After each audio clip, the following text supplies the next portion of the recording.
Untuk mengurangi populasi manusia, setiap 15 tahun sekali, Tuhan melepaskan jutaan monster. Umat manusia mencoba melawan mereka, tetapi monster lebih kuat, dan manusia hanya bisa bersembunyi. Film ini dimulai dengan cerita tentang apa yang disebut Hari Penghakiman. Kemudian, dari kedalaman bumi, dari tambang batu bara, gerombolan monster keluar. Mereka membunuh jutaan orang, menghancurkan kota-kota. Perang sengit terjadi untuk melawan monster-monster ini, dan pada akhirnya, mereka dimusnahkan. Di lokasi bekas sumur, instalasi gerbang pelindung dibangun, yang dirancang untuk melindungi orang dari gangguan berulang. 15 tahun telah berlalu.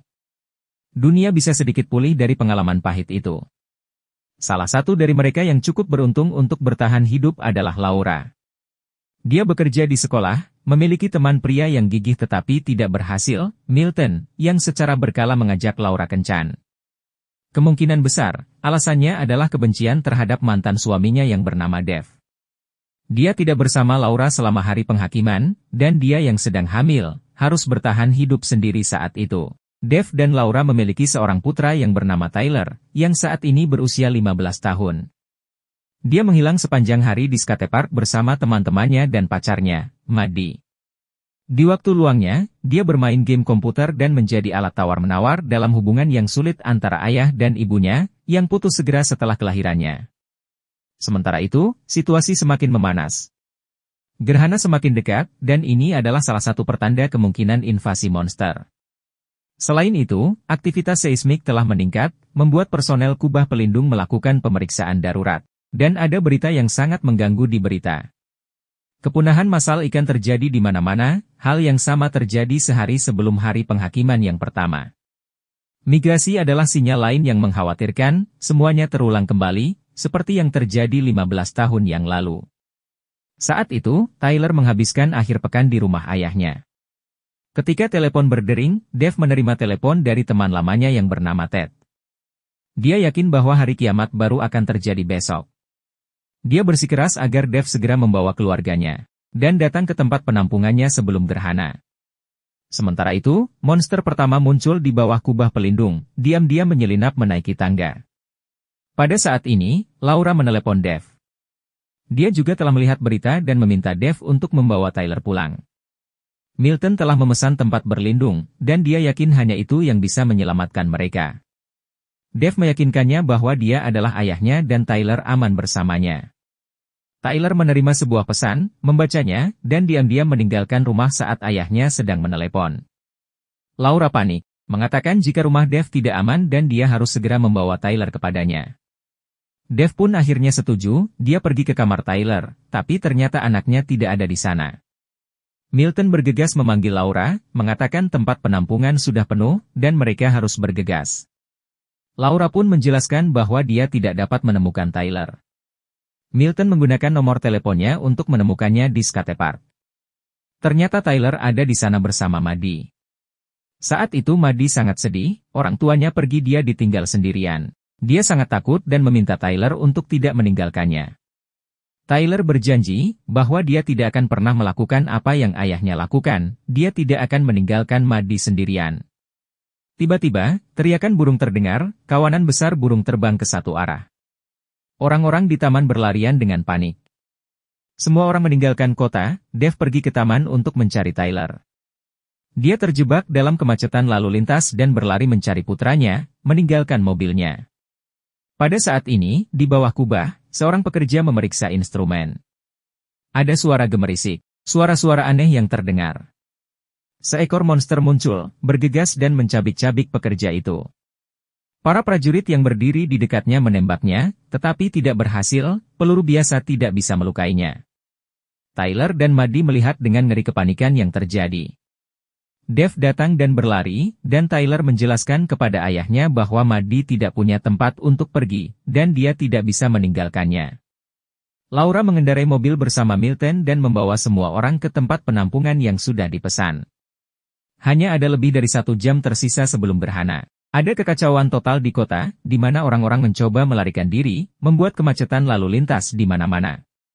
Akhirnya, mereka sampai di tempat penampungan, tetapi tempat itu dijaga ketat oleh militer dan hanya wanita dan anak-anak yang diperbolehkan masuk. Dave meminta Tyler untuk menjaga ibunya dan mengirim mereka ke tempat penampungan. Sementara itu, dia dan Milton tetap berada di tengah kerumunan. Tyler pergi ke tempat penampungan, tetapi kemudian berlari kembali ke ayahnya. Melihat hal ini, Laura dan Maddie bergegas mengejarnya. Tyler berteriak, "Dia adalah ayah saya, dan dia tidak akan meninggalkannya." Pada saat ini, informasi muncul di papan skor bahwa tempat penampungan telah terisi penuh, tidak ada tempat lagi. Tanpa membuang waktu, mereka berlari ke mobil. Dave menawarkan untuk pergi ke tempat persembunyian Ted di padang pasir, sementara Milton menyarankan untuk bersembunyi di sekolah yang berada di dekatnya, mengatakan jika di sana ada ruang bawah tanah. Akan tetapi, mereka malah terjebak kemacetan lalu lintas lainnya, puluhan mobil memblokir jalan. Dan saat mereka pun keluar dari mobil, gempa bumi dimulai, dan cakra matahari tertutup bayangan. Gerhana telah dimulai. Di bawah kubah pelindung, monster-monster itu keluar. Kerumunan mereka merangkak, terbang, menangkap dan membunuh orang di kota. Dave menyarankan untuk meninggalkan kota, mengatakan jika terlalu berbahaya di sini. Dia ingin menyetir, tapi Milton marah, mengatakan jika itu mobilnya dan dia tahu cara menyelamatkan semua orang. Dia bertengkar dengan Dave. Tapi kemudian, Milton disambar oleh monster terbang, membawanya terbang jauh ke langit. Laura berteriak menyayat hati. Dave memasukkannya ke dalam mobil, dan mereka mencoba keluar dari neraka ini. Mereka berkendara di sepanjang kanal. Dave meyakinkan anak-anak bahwa semuanya baik-baik saja, dan kita akan selamat. Mobil kehabisan bensin, dan Dave ingin mencari penggantinya. Dia melihat beberapa mobil di depan dan masuk ke salah satu mobil. Ternyata seorang pria tua bersembunyi di kursi belakangnya. Dia melirik ke arah monster besar berdarah, yang terlihat seperti kerangka banteng. Monster itu sangat dekat. Banteng itu melewati mobil tanpa menyadarinya, dan mulai mengunyah tubuh yang tergeletak. Dave dengan tenang memutar mobilnya kembali ke arah Laura dan anak-anak. Sekarang kedua mobil berdiri berdampingan, tapi bagaimana caranya mereka harus berpindah ke mobil yang baru. Sementara itu, banteng itu memperhatikan mereka. Namun tiba-tiba, pria itu keluar dari mobil, menaburi banteng dengan garam dari toples yang dia pegang di tangannya. Banteng itu berhenti, dan anak-anak dan Laura berhasil berlari ke mobil Dave. Tapi kemudian, banteng itu menerkam pria itu dan mencabik-cabiknya hingga tewas. Untungnya, Dave berhasil membawa mereka melarikan diri dari sana. Gerombolan monster berduyun-duyun ke kota dari segala penjuru. Dave mengemudi di sebuah jalan yang ditinggalkan di pegunungan, berkendara ke tempat persembunyian Ted. Tempat itu benar-benar kokoh dan terlihat seperti bunker beton. Ada kamera di atap, tetapi tidak ada yang bereaksi saat mereka mengetuk, dan pintunya tertutup. Saat itu, ternyata Ted sedang duduk di belakang monitor, dan pistol sedang ditodongkan ke lehernya. Monster berlari dalam kawanan di sepanjang gunung. Mereka bergegas menuju tempat penampungan. Dan Dave mengambil sebuah besi ban untuk melindungi keluarganya, namun di saat-saat terakhir, pintu bunker terbuka dan mereka berlari ke dalamnya. Dave dengan senang hati memeluk Ted, di sampingnya, istrinya Stella berada di dalam bunker, dan seorang pria militer duduk di sudut. Ted memperkenalkan pria itu sebagai kenalannya, Kopral Garrett Jensen. Monitor menunjukkan bagaimana monster-monster itu berusaha menghancurkan pintu. Semua orang tegang, dan Garrett hanya menyendiri. Maddie bertanya bagaimana para monster itu merasakannya, apakah mereka bisa melihat menembus dinding. Garrett menyeringai, mengatakan jika mereka bereaksi terhadap cahaya, panas, dan berpikir jika mereka bisa melihat jiwa manusia. Mereka adalah keturunan iblis, yang berarti utusan Tuhan juga. Mereka menyiksa tubuh, tapi memakan jiwa. Apakah Anda seorang ustadz, Kopral? Laura bertanya. Ya, dulu di Pondok Al-Zaitun, jawab Garrett dengan serius. Dia mengatakan bahwa pada hari kiamat pertama dia bekerja di sebuah kilang minyak. Ketika monster-monster masuk ke sana, dia berhasil menyelam ke dalam kolam lumpur asin, di mana mereka takut untuk mendekat. Dia duduk di lumpur, dan mendengarkan saat para monster itu menghancurkan 150 rekan kerja dan teman-temannya. Garrett sangat asyik dengan ceritanya. Dan tidak menyadari bahwa Ted memberi isyarat kepada Dave untuk mengambil pisaunya. Dave mengerti dan diam-diam mengambil pisau tersebut. Itulah mengapa hari itu disebut hari kiamat, lanjut Garrett, iblis berkuasa pada hari ini. Pada saat itu, sesuatu yang terlihat seperti kelabang merangkak dari jalan menuju lubang kecil di jaring yang menutupi jendela. Garrett mengatakan bahwa dia akan bertugas lebih dulu.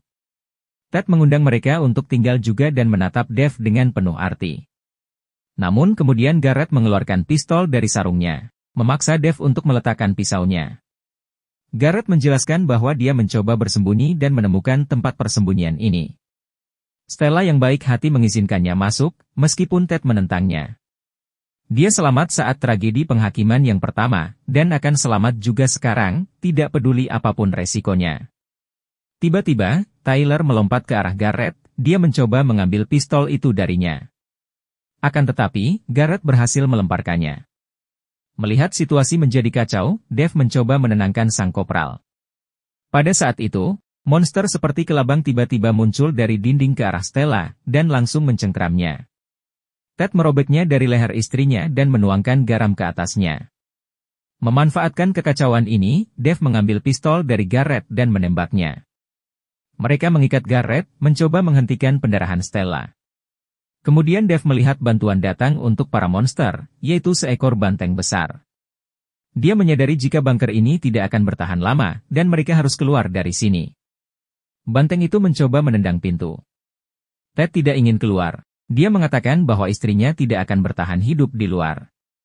Tapi Stella memintanya untuk pergi bersama semua orang, melalui lorong bawah tanah di bawah bunker, yang mengarah ke pegunungan. Garrett membujuknya untuk membawanya bersamanya, dia memiliki mobil dengan tangki penuh dan dia bisa membawa semua orang ke gerbang. Garrett mengatakan jika bunker ini sudah tidak aman, dan makhluk-makhluk itu akan segera membunuh mereka. Mereka tidak mempercayainya, tetapi Garrett tetap bersikeras, dia hanya mencoba untuk bertahan hidup, dan sudah menjadi kewajiban baginya untuk membantu mereka. Akhirnya, mereka pun memutuskan untuk pergi. Bawa kami ke sana dan kami akan melupakan semuanya, Dave berjanji pada Garrett. Mereka mempersenjatai diri, Ted memiliki banyak sekali senjata. Banteng mendobrak pintu dengan semakin gencar, tetapi mereka berhasil lari ke terowongan. Mereka masuk ke mobil, akan tetapi Stella jatuh sakit. Dave dan Laura mulai berdebat, Laura menegurnya bahwa mereka bisa berada di tempat penampungan sekarang. Tyler kemudian melihat monster di sisi jalan, tapi monster itu sudah mati dan Maddie mendekatinya. Tiba-tiba, tentakel panjang monster itu menjulur keluar dari sebuah lubang di tanah dan melilit kakinya, mencoba menyeretnya. Maddie berteriak dengan keras, membuat Tyler dan Dave berusaha menyelamatkannya. Garrett menawarkan bantuannya, dan Dave memotong tali di tangannya. Mereka pergi ke puncak gunung, dan melihat kota yang hancur dan terbakar. Mereka pun segera masuk ke mobil, tapi mobilnya tidak mau menyala. Monster muncul di puncak gunung dan langsung menyerbu mereka. Garrett mencoba menyalakan mesin, sementara Stella melihat kerumunan monster, lalu melihat pistol di tangan suaminya. Dia menarik pistolnya, dan keluar dari mobil. Ted memintanya untuk menyerahkan pistolnya. Akan tetapi, Stella berbalik dan pergi ke monster. Dia mengerti bahwa dia akan segera mati, jadi dia berpikir untuk sedikit berguna. Ted memanggilnya, menangis, tetapi Dave memasukkannya ke dalam mobil. Di saat-saat terakhir, mereka berhasil pergi. Dan kerumunan monster mengejar mereka. Di tengah perjalanan, mereka menangkap sinyal radio. Mereka melaporkan bahwa hampir semua tempat penampungan tidak dapat menahan serangan dan hancur. Laura meletakkan tangannya di bahu Dave sambil membelai dia. Mereka tiba di pintu gerbang. Gerbang itu kosong, tapi pintunya terbuka. Garrett mengatakan tempat persembunyiannya ada di ruang bawah tanah. Mereka menuju ke sana, tapi listriknya harus dipulihkan. Garrett dan Dave memutuskan untuk melakukannya, yang lain pergi mencari pos pertolongan pertama, untuk mengobati Ted yang mengalami luka di punggungnya. Dave memulihkan aliran listrik. Garrett mengatakan bahwa gerbang disiapkan untuk invasi kedua, bertonton garam dipompa ke dalamnya, tetapi sumurnya terlalu dalam. Mereka pergi menyusul yang lain, dan kemudian mereka mendengar raungan monster dan melihat mayat berlumuran darah. Ada 2 jam tersisa sampai akhir gerhana. Garrett menyarankan untuk bersembunyi di sebuah gudang kimia, di mana di sana pintunya tidak bisa ditembus. Tiba-tiba, seekor monster menyerang Garrett. Mereka berhasil mengatasinya, tetapi monster lainnya lari ke arah suara. Garrett dengan cepat berlari melalui pintu, dan menutupnya di belakangnya. Dia memberikan semacam suntikan pada dirinya sendiri, membuat pembuluh darahnya membengkak dan berwarna hitam. Dave kembali ke keluarganya dan meminta Tyler untuk menjaga ibunya selama dia pergi. Dia ingin menyamakan kedudukan dan menyalurkan air garam melalui pipa-pipa tangki untuk mengusir monster-monster itu. Laura mencium Dave dan menyuruhnya untuk berhati-hati. Dave masuk melalui ventilasi dan melihat bagaimana monster itu melahap mangsanya. Dave harus mematikan keran air di sebelah monster yang sedang mengunyah itu. Dia berhasil membuka keran, dan air ditampung dalam wadah. Dave memanjat kembali, tetapi monster itu merasakannya dan bergegas mengejarnya. Dave melawan, menaburkannya dengan garam dan monster itu hancur menjadi debu. Sementara itu, yang lainnya telah diburu dan dikelilingi oleh monster. Tyler menembak balik untuk menakuti monster. Kemudian suara Dave terdengar dari pengeras suara, dia meminta untuk menyalakan alarm kebakaran. Monster-monster telah mengepung mereka, dan mereka semakin mendekat. Menyadari bahwa mereka telah terpojok, Ted berpesan pada Tyler untuk melindungi keluarganya, lalu menyerang para monster dengan kapak. Dia mulai menyerang monster, tapi beberapa monster menerkamnya sekaligus. Tyler menembak lagi, dan Ted yang berlumuran darah mencoba melawan.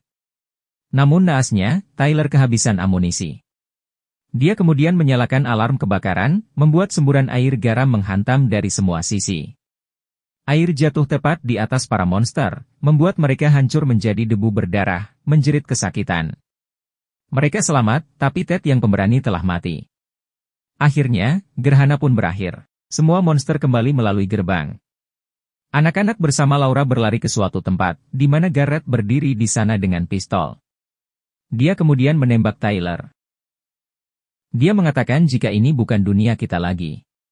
Kita tidak akan selamat, Tuhan sedang libur, lalu mulai membidik lagi. Laura mencoba melindungi putranya dengan tubuhnya. Namun tiba-tiba, Dave berlari dan memukul kepala Garrett dengan alat pemadam kebakaran. Garrett jatuh ke lantai, dan Dave kemudian langsung ke arah Tyler dan Laura. Pada saat itu, monster besar muncul dari bawah. Monster itu menerjang Garrett, yang berada lebih dekat dengannya, dan perlahan-lahan menelannya secara utuh. Menyadari bahaya ini, mereka berlari ke unit medis, membuat campuran asin dalam silinder. Monster itu semakin dekat dan langsung menendang pintu. Pada saat itu, Dave berhasil melemparkan tabung ramuan ke arahnya. Tabung itu meledak, membuat monster itu mengaum dengan liar dan hancur menjadi abu. Laura memeluk Dave, tidak percaya bahwa mereka berhasil selamat. Sambil berpelukan, kedua pasangan itu keluar. Dunia telah hancur, tetapi para monsternya juga sudah tidak ada. Mungkin ini adalah jeda yang lain, tapi satu hal yang jelas, kehidupan akan terlahir kembali dan cahaya akan selalu mengalahkan kegelapan.